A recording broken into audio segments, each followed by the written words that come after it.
Mga kapatid, na magbabahagi po sa atin ng topic na ito ay nanggaling pa sa Divine Word Society or SVD, kasalukuyang parish priest ng Sacred Heart of Jesus in Camuning, Quezon City, professor of theology, author of reference books, lalo-lalo na po yung How to Preach the Gospel So People Will Listen na reference book po ng mga kaparian.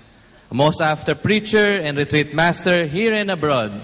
Dear brothers and sisters, we welcome with the love of the Lord, Father Lino Nicasio of SVD.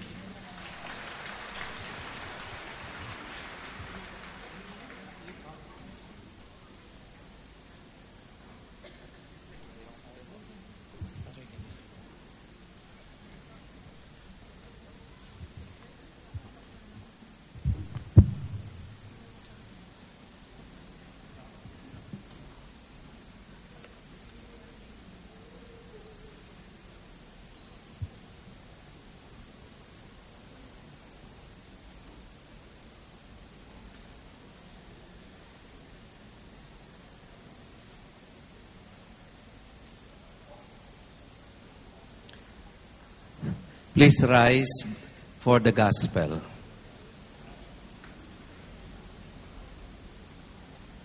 The Lord be with you. A reading from the Holy Gospel according to John.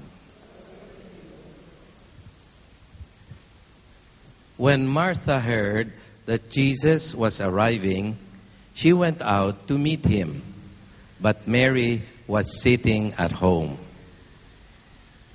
And then Martha said to Jesus, Lord, if you had been here, my brother would not have died. But even now, I know that whatever you will request from God, God will give you. Jesus said to her, your brother will rise again. Martha said to him, I know that he will rise again on the last day. And Jesus said, I am the resurrection and the life. He who believes in me, though he dies, will have everlasting life. And Martha said, and Jesus said, do you believe this? And she said to him, certainly, Lord, I have believed that you are the Christ, the Son of the living God, who has come into the world. Brothers and sisters, the Gospel of the Lord. Palakpakan natin ang buhay na salita ng Diyos. Magandang hapon po sa inyong lahat.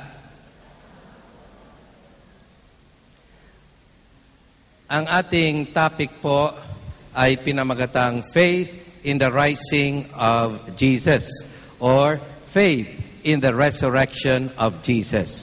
Hango po yan sa Ebanghelyong kababasa lamang, I am the resurrection and the life. In spite of this, meron pa rin pong mga hirap maniwala sa muling pagkabuhay ng ating Panginoong Hesukristo.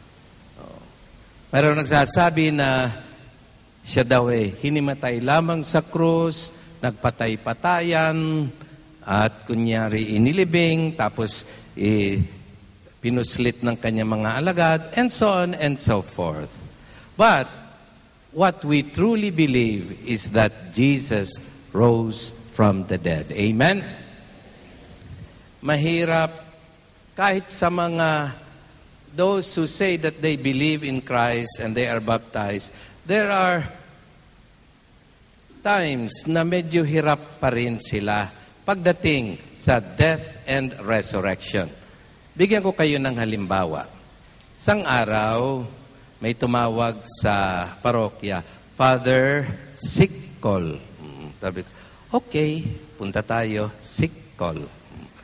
Dumating yung sundo, dinala ako sa ospital.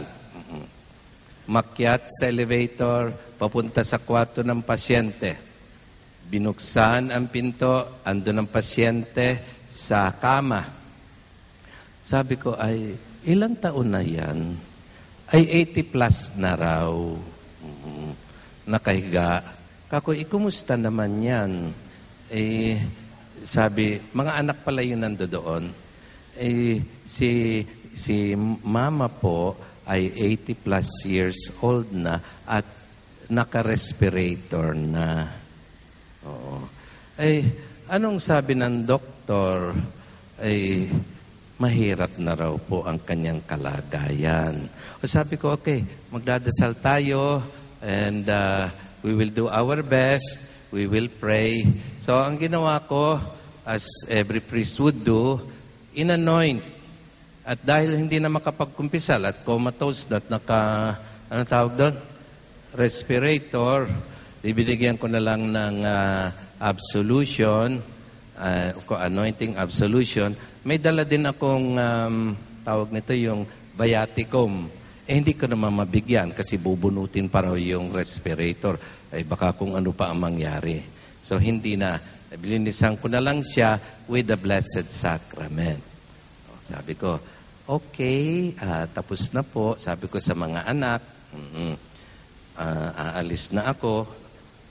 Pero hinarangan nila ako sa may pinto. Siguro walong mga anak yung may Father, wag ka munang umalis. Sabi ko, bakit? Kasi Father, ganito po yan. Tingnan niyo si nanay, hirap na hirap. Ano pong aming gagawin? Ang sabi ko, ano ba ang sabi ng doktor? Sa totoo lang daw po, wala ng pag-asa. Sabi ko, yung medical opinion na yun, mahalaga yan. At ang turo ng simbahan diyan, kapag ka ang isang pasyente ay patuloy na nabubuhay lamang sa pamamagitan ng artificial means, katulad ng makina, respirator, pwede nang i-unplug upang ang pasyente ay will die with dignity and naturally. Ang sabi nung isa, hindi ho ba kanyan pagpatay? Hindi. Hindi yan euthanasia. Ang euthanasia iba, you actively kill the person by injecting air bubble or kung ano pa. Ito hindi. It is to enable the patient to die with dignity. Ano pa talaga ang sabi ng doktor? Sabi nga po ng doktor, pwede na raw pong bunutin. Yung pala naman sabi ko, hayaan nyo na nang siya'y manahimik na at nang makapiling na niya ang Panginoon sa kabilang buhay. Okay.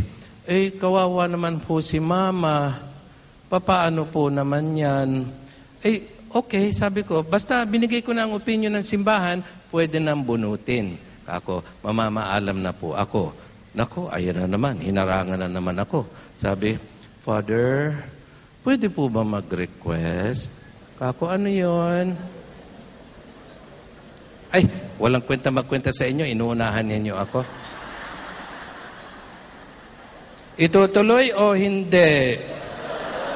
Makikialam o hindi? Tahimik. So, aalis na po. Father, pwede po mag-request. Ano yon? Pwede pong kayo na lang ang bumunot noon. Sabi ko, alam ninyo kako, ito ay family decision. Kayo ang family, di kayo ang bumunot. Hindi ho namin kaya yan. Oo, hindi po namin kaya yan kasi nanay namin yan sabi ko, well, if you really love her, you want her to die with dignity and naturally, so she will go to heaven. Kailan, and you will see her again in the resurrection. Kailan pa ho yun? Ito, nakita namin Andiyan na nga Kailan pa mangyayari? Sabi ko, maniwala kayo sa resurrection. Mabubuhay muli yan. Oo. Father, kayo na po ang bumunot. Ako, ayaw ko. Sabi, Father, bakit? Ganito yan. Di bubunutin ko. Di pag binunot ko, di mamamatay yan. Pag namatay, di ba ibuburol yan? Hindi ba maglalamay? Di ba may mga taong darating? Makikipaglamay. Di ba titingin sa kabaong, wow naman, parang tulog. Parang tulog. Anong ikinamatay nito? Ay ano, isasagutin nyo? Ay buhay na buhay yan, binunot ng pare, di patay. O di ako pa may kasalanan yan? Ay Father, kasi hindi po namin kaya talagang bunutin yan. Ganito. Kasi gusto ko nang umuwi, gabi na yun eh. Sabi ko, I wanted to break the ice. Sabi ko, kumuha ng tali. Ayan na naman kayo. Ay, buhay. Oo. Kumuha ng tali. Yung isang dulo, itali dun sa plug. Yung kabila, itali sa pinto. Alright. Yung panganay, yun, ang telepono. Tawagan ng doktor. Sabi mo, Doc, dali, emergency. Di tatakbo yung doktor. Pagbukas ng pinto, patay. Anong gusto ninyo? Father, wag naman ganon. Ay, sabi ko hindi ko kaya yan. Ba't ba ipagpipilitan nyo sa akin? Huwag kayo magagalit. Hindi ko kayo kilala, hindi ko kayo kaano-ano. Sabi ko ganon. Father, ano po? Okay. Family decision yan. Dapat kung para walang sisihan, kasi wala po sa amin na malakas na loob na bumunot yan. Okay. Halik kayo. Oo. Magtabi-tabi kayo dyan. Magkakapatid kayo. Ang inyong mga kamay, sabay-sabay pag ganyan. Ipikit ang mga mata. Ako ang mag-guide sa inyo. Father naman. Ay sabi ko, ano ba? Okay, Father. Abay, pumayag. Pero, akala ko, joke lang yun eh. Pero, pumayag. Ay sabi, patay kang bata ka. Tapos sasabi sa akin, sige, Father, gagawin namin, pero ikaw ang tetestigo. Ala? Ay, medyo I drew the line there. Sabi ko, mga kapatid, mawalang galang sa inyo. I love you in the Lord. Okay. Pero, nagawa ko na ang lahat ng dapat kong gawin. Kanya-kanya tayong trabaho. Nagawa ko na ang lahat. Yung mama ninyo, na-anoint ko na. Nabigyan ko na ng absolution. Bagamat hindi makapag-communion, bininditahan ko sa pamamagitan ng Viaticum or Holy Eucharist. Lahat. Nagawa ko na. Alam niyo yung ibig sabihin yan? For example, ganito. Kung yan ay traveler, nabigyan ko na yan ng passport. Natataka na ng visa. Nabigyan ko na ng boarding pass. Nabulungan ko na ng happy trip. Wala na akong magagawa.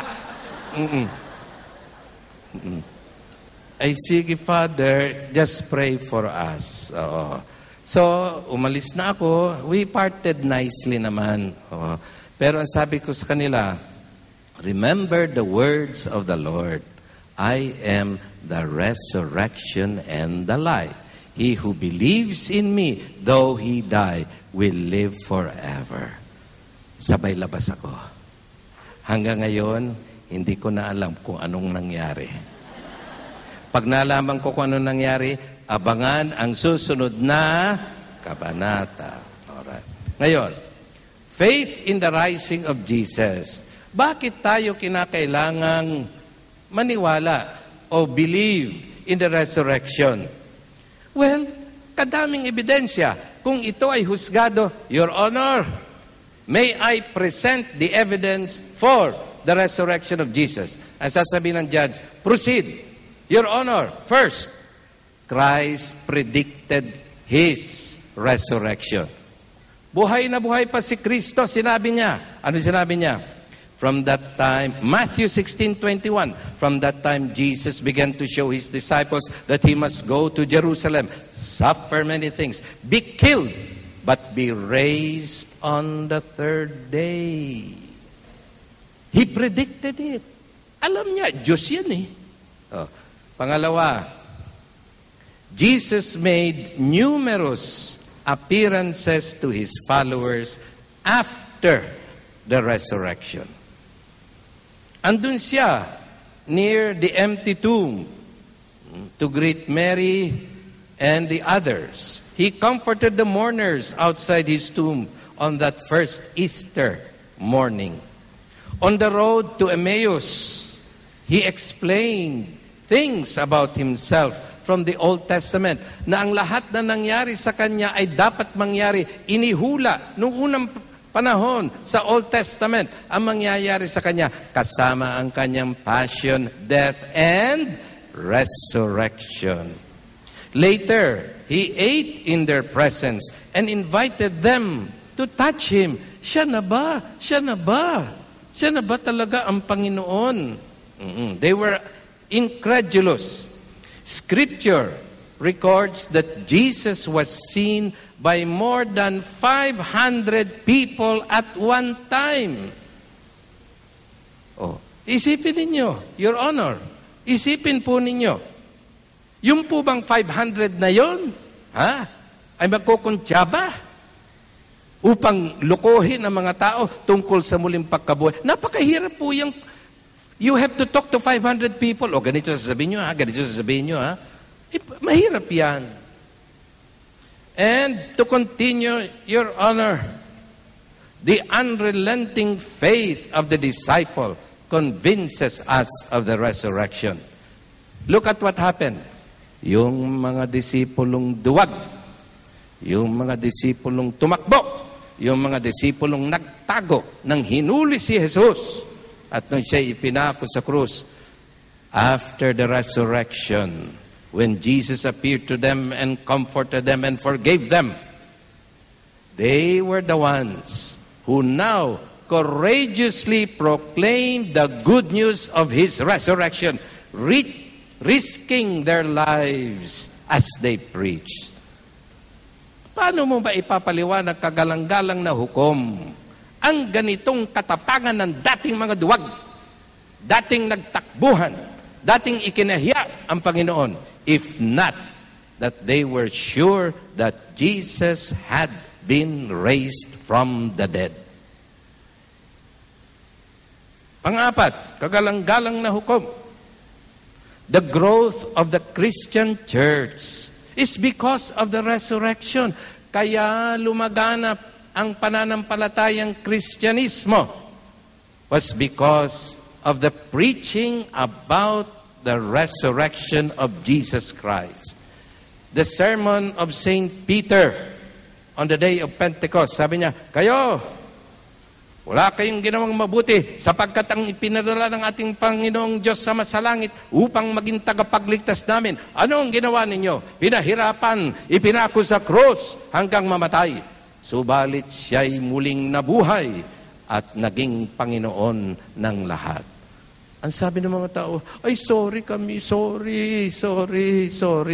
As many as 5,000 were baptized on that day. Luke records the thrilling results. They were added to those who believe in Christ. And even today, there are hundreds and millions who believe in the resurrection of Jesus Christ. And finally, dito sa presentation of evidence, Your Honor, the belief in the resurrection of Jesus Christ transformed the lives of so many. Because of their belief in the love of Jesus, because of their belief in Jesus as risen from the dead and living until now, they continue to live the faith. They continue to be forgiving, understanding, being patient to others because of their faith in Jesus Christ. Isang sundalo, nakapag-asawa, ang sabi niya sa kanyang asawa, mahal, ayaw kong magtrabaho ka. Gusto ko, sitting pretty ka na lang. Ako na lang ang magtatrabaho para sa iyo. After all, sundalo ako, Marines. Nagrenta siya ng magandang apartment.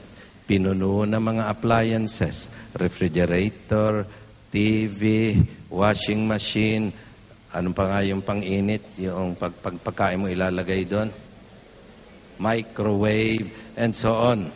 So lahat. At ikinuha pa ng katulong, kasambahay.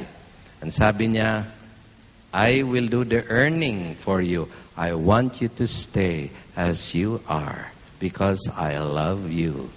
Alright. Dumating ang panahon na siya'y tinawag upang maglingkod sa Mindanao. Doon pa naman sa kainitan ng bakbakan. Ang sabi niya sa kanyang asawa, mahal, pray for me. Remember me in the Lord. I shall return. Bakbakan ng bakbakan. But, yung isang encounter ay nagwagi. Victorious sila. Nasupil nila yung dapat supilin. Kaya, because of their victory, sabi ng kanilang commander, surprise, men, surprise. Because of your outstanding duty for country and for your fellow Filipinos. Because we have accomplished our task, I announce the following. I give you special leave. Sabihin, pwede muna kayong umuwi. Ba't tuwan-tuwa sila? Lalong-lalo na itong bagong kasal na sundalo. Ang sabi niya, susurpresahin ko ang aking mahal. Hindi ko siya tatawagan, hindi ko siya tetextan, basta na.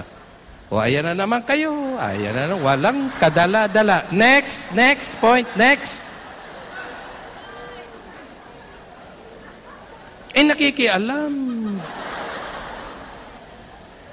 Kasalanan niyang pakikialam sa pare. Ayan, confession going on. Dun.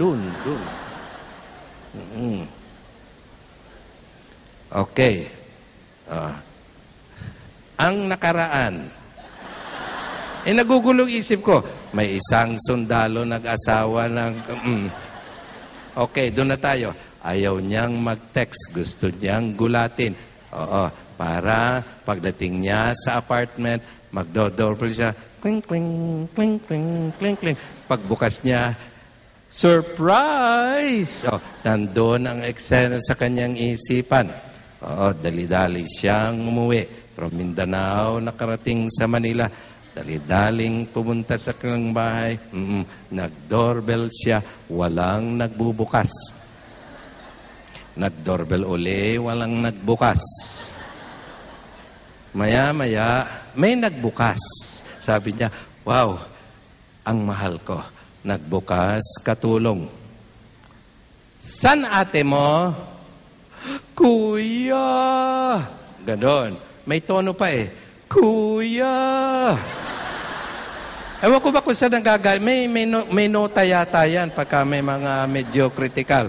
Saan ang ate mo? Kuya! Sige nga, kung maalala ninyo, kayo sasagot ha. Oh. Saan ang ate nyo?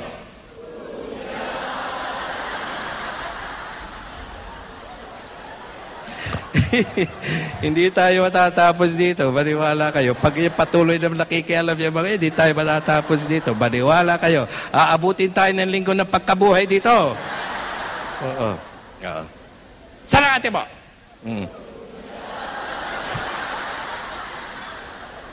At least tumutulong. May pakinabang na ako sa inyo. Alright. Ang sabi, nasaan nga siya?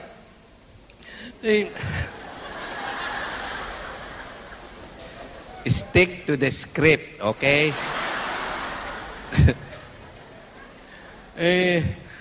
Kasi po, nung, naka-record ba itong aking drama ito? Kasi po, nainip po si ate. Sabi niya, wala naman daw siyang ginagawa. Kaya sabi niya, magtatrabaho na lang daw siya. Sabi, saan magtatrabaho yun? Di ba sabi ko, wag siya magtrabaho? Hindi ko alam, kuya. Sabi mo sa akin kung saan. Ay sundalo ito eh. Siguro pag hindi mo sinabi, sige. Di sinabi din. Doon daw sa, hindi naman niyo alam eh. Basta somewhere in Cubao. Ayan. Ay, di pumunta siya doon. Tama-tama naman, pagdating niya, break time. Lunch time. Ay, doon sa lugar na yon, I will not say where, tama-tama, may mga lumalabas na mga empleyado para mag-lunch break. Magkro-cross, tapos may restaurant doon. Bay, nakita niyo yung kanyang asawa, naka-uniform, at may nakaakbay na lalaki. Naku, ang sakit! Ang sakit! Ang sakit! Sakit. Pero, relaxed pa rin siya. Sinundan niya, pumasok sa restaurant, sumunod siya ng patago, umupo ang dalawa sa table. Testing ko lang kung naaalala niyo ang kwento ko. Saan ang ate niyo? Ayun, nakita sa restaurant, magkaharap, holding hands pa. Oo. Abay mamaya, yung waiter dumating na, nagdang soup, yung kanilang order, yung kanilang pagkain, ay holding hands pa rin. Ang ginawa niya, bigla siyang pumosisyon doon sa likod ng lalaki, ay dinakita siya ng kanyang asawa. At talagang nawalan ng dugo, talagang sabi nung boyfriend, bakit mahal? Abay, itong malikod siya, nanlilisik yung, ay, agad umalis. Umalis yung lalaki. Hindi na kumain. Tapos, nagtinginan yung dalawa. Umupo siya, yung sundalo. Tumayo naman yung babae. Umalis din. Iniwan siya. Anong gagawin niya? Di tumayo din siya. At paalis na. Abi sabi ng waiter, ay, teka muna. Sino magbabayad dito? Sino magbabayad dito? Ay, di binayaran pa niya. Hindi man lang pinabalot. Binayaran niya. Pagkatapos, nakita niyo yung asawa niya doon sa tabi ng sidewalk, nakaganyan, umahagulhol na. Wala na yung lalaki. So lumapit siya, inakbayan niya, sabi niya, mahal, bumalik na ako. Tayo na, umuwi na tayo. Kasal tayo sa Diyos. May naipundar na tayo. Ipagpatuloy na natin yan. Kasal tayo sa Diyos. Magsimula tayo ng panibago.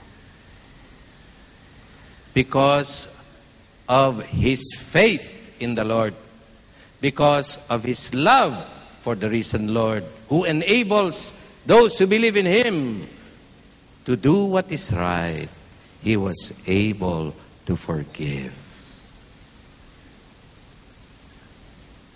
So, we can say the most conclusive proof for the resurrection of our Lord Jesus Christ is that he is able to transform sinners into possible saints by the power of his love, by the power of his resurrection.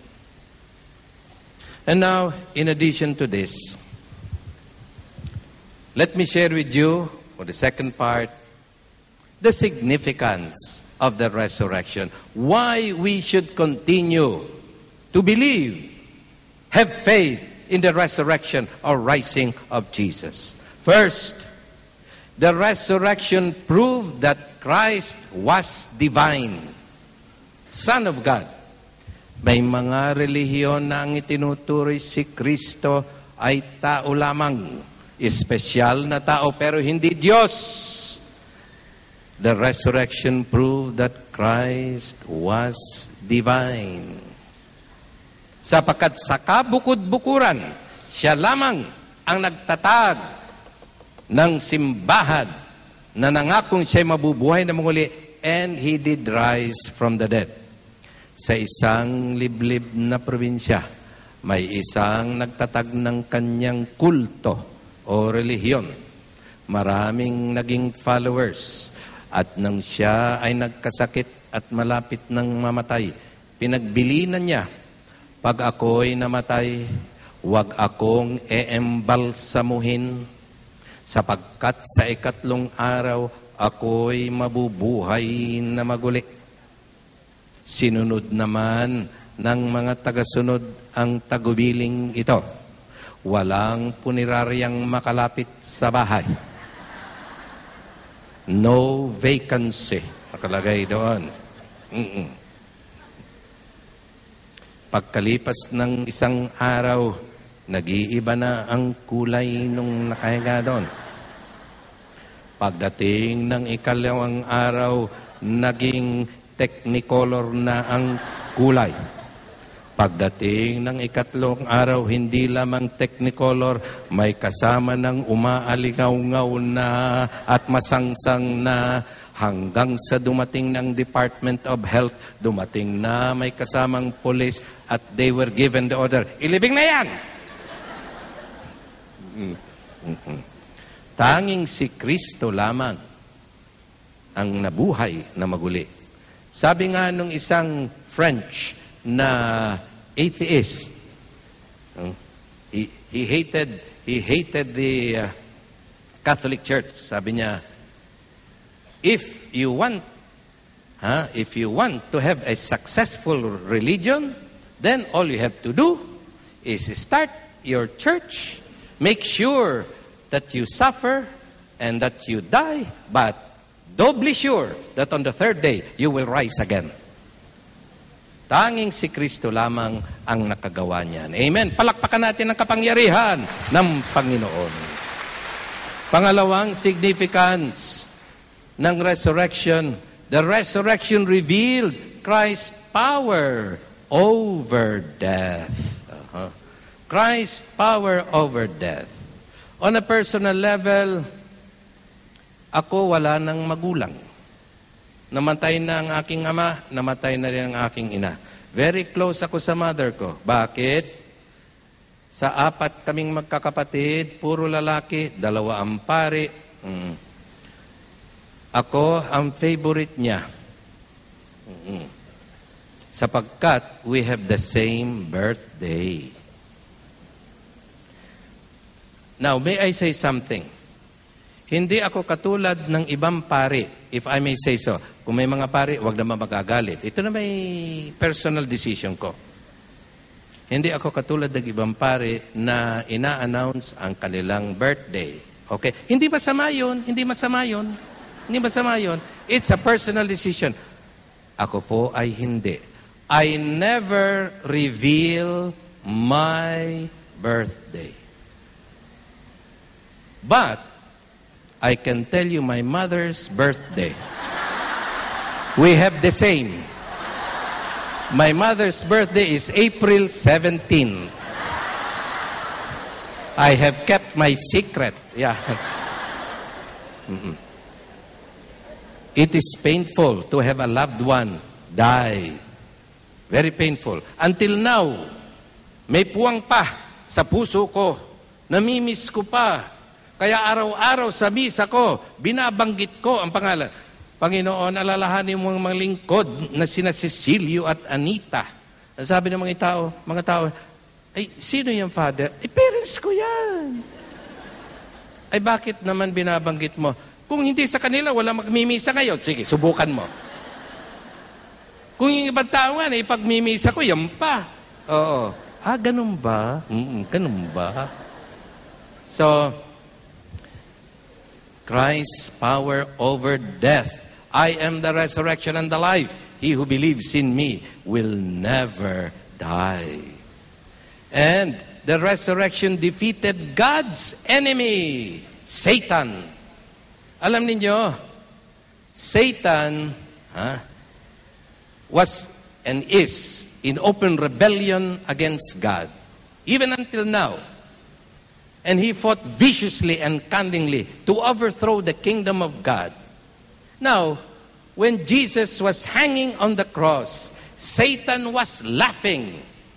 And surely he was saying, buti nga sa'yo, yan ang napala mo, buti nga sa'yo, dyan ang ending mo, that's it for you. Little did he know that yes, Christ had to die to pay for our sins and sinfulness. And also, with his death, he may give us everlasting life. Yun ang hindi nakita ni Satanas. Kaya, tulala siya. When on the third day, Jesus rose from the dead, conqueror of sin and death, conqueror of Satan, Lord of Lords, Kings of Kings, forever and ever. Tulala siya. Allah, ano yan? Because by the power of the resurrection, Jesus Christ, the Son of God, defeated decisively God's enemy and ours, Satan. He has no power over us. Talunan na yan. Huwag tayong susunod sa talunan because we are followers of Jesus, the greatest victor and winner of them all. Purihin ang ating Panginoon.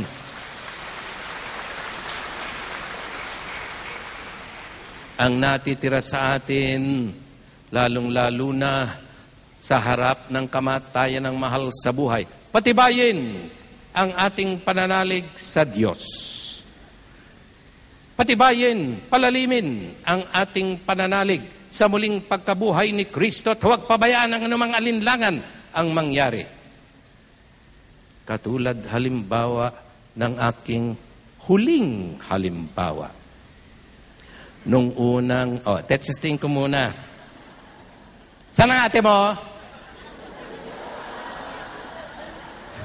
Ay, nalimutan na. Last chance. Saan ang ate mo? Nung unang panahon, sa isang liblib na probinsya, hindi pa uso noon ang pag-eembalsa mo. Ang ibig sabihin, pag namatay, maybe the next day, ililibing na agad. Kasi wala namang hinihintay. Ngayon, ang hirap, magdedesisyon. Ay, si kuya nasa Dubai. Ay, si ate nasa New Zealand. Ay, si Juan nandun sa ganon. Ay, kailan pa dadating yung mga yan? Okay. So, walang hinihintay noon. Kaya, the next day, naglamay muna maghapon, nung gabi, kinabukasan, libing na. Libing na. Siyempre, malungkot. Yung mga kumpare, ang namatay babae, yung misis. Yung husband, siyempre, walang imik. Pero nung ililibing na, nag-volunteer naman yung kanyang mga kumparing kainuman na siyang magdadala kuno nung kabaong sa huling hantungan. So, nagsimula na ang funeral procession. Nasa harapan ang nagdadala ng kabaong. Nasa likod ang nagdadalamhati kunong si Mister. Nakaganon sa kabaong at habang lumalakad ay nakaganon. Hindi ba ginagawa yun? Yung ganon. Mga ganon ang gumaganon. Mga ganon ang gumaganon. Hanggang palapit na ng palapit sa kanilang sementeryo nang biglang nagkagulo. Bakit? Yung nasa unahan ay natisod sa ugat ng malaking punong kahoy na akasya. Kaya tuloy na wala ng balance at nahulog ang kabaong. Nabuksan ang kabaong. And lo and behold, biglang umupo si Mrs. Takbuhan lahat. Ang unang tumakbo si Mister. Ito nakaganon. Siya ang nauna. At nagtago sa likod ng isang punong kahoy. Sinisilip kung nakaupo nga ba yung kanyang... Ang sabi nung misis, bakit ganito ang suot ako? Maganda. Bakit may mga bulaklak ako? Bakit may rosary ako? Bakit may krus? Aba, makakala nila'y namatay ako. Di ba may mga sakit na parang namatay? Oo, yun. Ngayon, ay, magbalikan kayo. Kita niya kasama, hoy, halika dito! Halika nagtatago dyan! Halika dito! Muli. Sunod-sunuran si Mister. Nilapitan ang asawa at tinulungang tumayo. Umuwi sila sa kanilang bahay. Saka na lamang pinakuha sa mga lasing na kasama yung kabaong. Alright. And you know what? She lived for 9 more years. Wow! 9 more years. Pagkatapos ng 9 na taon, ayan na naman. Ay. Pagkatapos ng 9 na taon, eto na naman tayo, namatay na naman yung misis. Pinakuha yung kabaong na itinago, pinunasan, sinabon, pinatuyuan.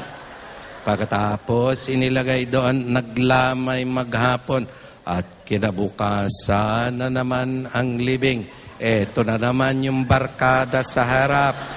Eto na naman yung na naman ng ganyan. Nandyan na naman ng ganyan. Na naman ng ganyan. Papalapit sa sementeryo nang malapit na. Sabi nung asawa, nanguna siya, ay, ingatan yan. Baka madapa ka na naman dyan, mabuhay na naman yan. Hindi ganyan.